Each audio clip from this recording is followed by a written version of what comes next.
Friends, good morning. Seema's लाईफमध्ये तुमच्या सगळ्यांचं मनापासून स्वागत करते. आणि आता सकाळी सकाळी माझी टिफिनची तयारी चाललेली आहे. आणि आज काय झालं माहिती आहे का, भाजी केली होती मी टिफिनची आणि थोडीशी ती खारट झाली होती. तर म्हटलं चला काय करायचं, तर मी काय करत असते नेहमी, थोडंसं वेट जर का जास्त झालं तर कणकेचा गोळा घ्यायचा आणि थोडासा टाकून द्यायचा त्यामध्ये.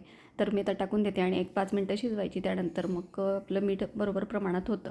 आणि जर का हे कणकेचा गोळा नसेल टाकायचा आपल्याला, तर मग आपण 1 टोमॅटो कापून टाकू शकतो, म्हणजे 2 मोठ्या मोठ्या फोडी करून. त्याने पण भाजीतील खारटपणा कमी होत असतो. त्यानंतर आता फ्रेश झाली आणि मस्त इकडे आता म्हटलं चला गरमागरम चहा करूया. आणि इकडे आता चहा करायला घेतलेला होता मी. आणि त्यानंतर म्हटलं मस्त निवांत बसून चहा घेऊया आणि त्यानंतर मग पुढची कामं. त्यानंतर किचन ओटा वगैरे क्लीन करून घेतला आणि मग दुपारची माझी कामं. मला ना थोडंसं आज जुनं बेडशीट होतं ना, त्याचं मला कुशन कवर वगैरे करून घ्यायचे होते. कारण ना ते कुशन कवर पांढरे आहेत आणि ते फिक्स आहेत, तर ते खूप खराब होत होते. वरचं कवर धुवायला टाकल्यानंतर तर म्हटलं आतमध्ये जरा असं जुने बेडशीटचं वगैरे कवर करून घेतलं, म्हणजे व्हाईट कलरचं कुशन आहे ना माझं, म्हणजे उशी, तर ती खराब नाही होणार म्हटलं. तर दीदीच्या रूममधलीच होती ती, तर तिच्यासाठीच बनवत होते मी. तर हे जुनं बेडशीट होतं, तर ते मापं वगैरे घेतली आणि म्हटलं चला आता दुपारचा वेळ मोकळाच आहे तर शिवून घेऊया म्हटलं. तर बरं पडतं ना मशीन असलं की, आपल्याला काही असं उसवलं वगैरे किंवा काही शिवायचं म्हटलं की पटकन लावता येतं, करता येतं. तर इकडे आत्ता माझं तेच चाललेलं होतं. तर शिवून झाल्यावर तुम्हाला दाखवते कसं झालं आहे ते. तर त्याला शिवून झालं आणि घालून पण बघितलं मी उशीला. तर त्याला ना वरती मी थोडे नॉट लावणार होते 2, पण दीदी म्हटले की असंच राहू दे. पण म्हटलं नको, ते ना निघेल म्हटलं. तर त्याला नॉट लावून घ्यायचे मला. आणि इकडे मस्त असं आपलं कलरफुल असं कुशन तयार झालेलं आहे, कुशन कवर. तर घरी असलं ना मशीन, तर आपल्याला काही बरं पडतं शिवायला.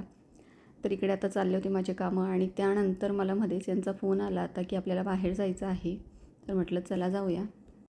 तर कुठे जायचं आहे तुम्हाला सांगतेच पुढे व्हिडिओमध्ये. तर झालं असं ना, न्यूजपेपरला त्या दिवशी न्यूज आली होती की सोमानी गार्डनला म्युझिकल फाउंडन झालेलं आहे असं. आणि मी म्हटलं बरं आहे तुमचं, तुम्ही जातात वगैरे आणि आम्हाला काही नेत नाही. तर त्यांच्या अंडरमध्येच ते काम झालेलं आहे. आत्ताच झालेलं आहे ते 8-10 दिवसापूर्वी. तर ते म्हटले की चला मग आज जाऊया. आणि ऑफिस वगैरे त्यांचं म्हणजे आज होतंच वर्किंग डे, पण म्हटलं चला. त्यांनी फोन केला तर आम्ही रेडी वगैरे झालो. आणि हा ड्रेस मी वेअर केला आहे आज. तर म्हटलं चला आता जाऊनच येऊया म्हटलं. तर इकडे आता तयारी वगैरे चालली आहे आमची आणि आम्ही त्यांची वाट बघत होतो. पण त्यांचा पुन्हा फोन आला की तुम्ही ओला करून या ऑफिसला आणि आपण तिथनंच जाणार आहोत. कारण त्यांचे फ्रेंड्स पण येणार होते आणि त्यांची फॅमिली पण होती. तर त्यामुळे म्हटलं चला मग इकडे आता मी आवरलं आहे, दीदीचं पण आवरून झालेलं आहे आणि निघणार होतो आम्ही. पण थोड्या वेळाने म्हटलं चला आधी ना संध्याकाळचं दिवा वगैरे लावून घेऊया म्हटलं देवाजवळ आणि मग निघूया म्हटलं. तर इकडे आता देवाऱ्यात देवपूजा वगैरे करून घेते मी संध्याकाळची आणि नंतर मग आम्ही निघणार.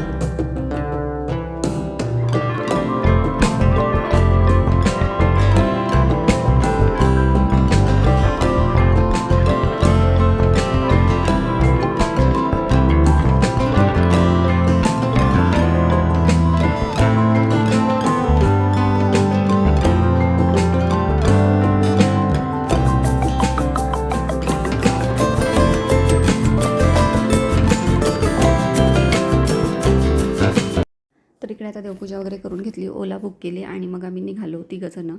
आणि नंतर मग त्यांच्या ऑफिसला जाणार होतो. तर तिकडनंच आम्ही मग निघणार होतो त्या ठिकाणी. तर खूप लांब आहे ते आमच्या घरापासून, जवळजवळ अर्धा-पाऊण तास लागतो जायला. तर इकडे आता म्हटलं आधी ऑफिसला जाऊया आणि तिथनं मग 4 व्हीलरने आम्ही जाणार होतो सगळे. तर थोडंसं जास्त वेळ तिकडे थांबायचं होतं आम्हाला, म्हणून मग थोडंसं लेटच निघालो होतो. कारण संध्याकाळचं छान वाटतं ते बघायला, त्यामुळे. तर मग आता इकडे आलो यांच्या ऑफिसला आणि मुलं वाट बघताय त्यांची. आता येतीलच ते थोड्या वेळात आणि मग आम्ही निघू.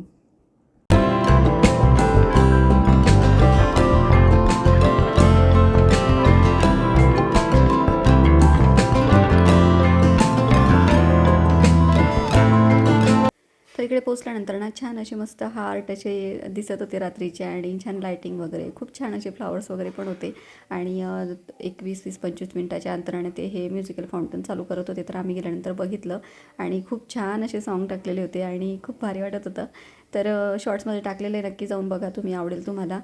आणि बघितलं आम्ही, त्या मुलांना तर खूप भारी आवडलं. त्यानंतर मग गार्डन होतं. आता मुलं मोठी झाली म्हणून त्यांना गार्डनमध्ये जास्त काही इंटरेस्ट नाही आहे, पण जे लहान लहान लेकरं असतात त्यांना आवडतं. मग इकडे खास आम्ही हेच बघण्यासाठी आलेलो होतो आणि यांच्या अंडरमध्ये झालेलं हे काम, तर मग ते वेगळंच अजून थोडंसं हे की अरे यांनी केलं आहे असं, म्हणून मग आम्ही गेलो. म्हटलं चला बऱ्याच दिवसांपासून जायचं होतं आणि फायनली आलो इकडे बघायला. खूप छान वाटलं. आणि इकडे आम्ही एकदा फिरायला गेलो होतो ना देवबागकडे त्या साईडला, तर तिकडे रो गार्डन म्हणून आहे, त्या ठिकाणी पण बघितलं होतं. पण असा फील तिकडे नव्हता. अगदी छोटेच होते ते फाउंटन, त्यामुळे असं मजा काही आली नव्हती तिकडे.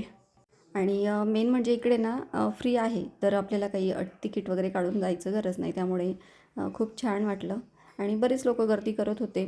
बरेच जण तिकडे आलेले होते. आणि आता तुम्ही पण म्युझिकल फाउंटनचा आनंद घ्या आणि व्हिडिओमध्ये कंटिन्यू राहा.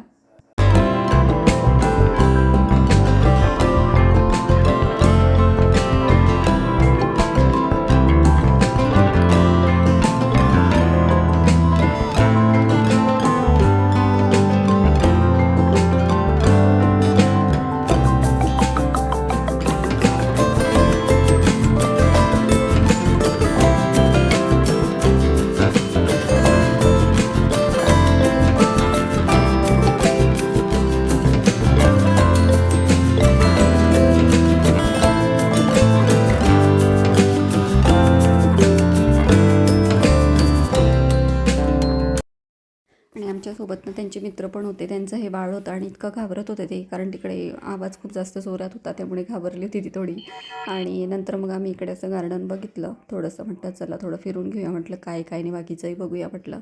तर इकडे आता हे बघू शकता, असे स्टॅच्यू वगैरे तयार केलेले होते आणि लोक इतके वेडे आहेत ना, तर तिकडे जाऊन जाऊन आतमध्ये जाऊन फोटो काढत होते, हात लावत होते. त्यामध्ये लाईटिंग्स होते, लाईट्स होते, त्यामुळे शॉक पण लागू शकतो. पण पालकांनाही कळत नाही, ते खुशाल लहान लहान मुलांना तिकडं मध्ये पाठवत होते. आणि म्हटलं हे गार्डन लवकरच खराब होईल हे असं जर राहिलं तर. आणि लांबून बघायचं ना, म्हणजे जवळ जायचं काय गरज आहे, किंवा लांबून पण फोटो निघतो ना, पण नाही, लोकांना जवळच जायचं राहतं. आणि जवळ जाण्यापेक्षा ते जे छान रोपटं वगैरे लावले होते, झाडं लावली होती, त्याच्यावर पाय वगैरे ठेवून जात होते अगदी. त्यानंतर इकडे आम्ही फिरलो आणि मग फोटो वगैरे काढले आम्ही. आणि नंतर म्हटलं चला, आमचा प्रोग्राम थोडासा वेगळा होता, बाहेर पण जायचं होतं आम्हाला, कारण खूप दिवसांनी भेटलो होतो आम्ही सगळे.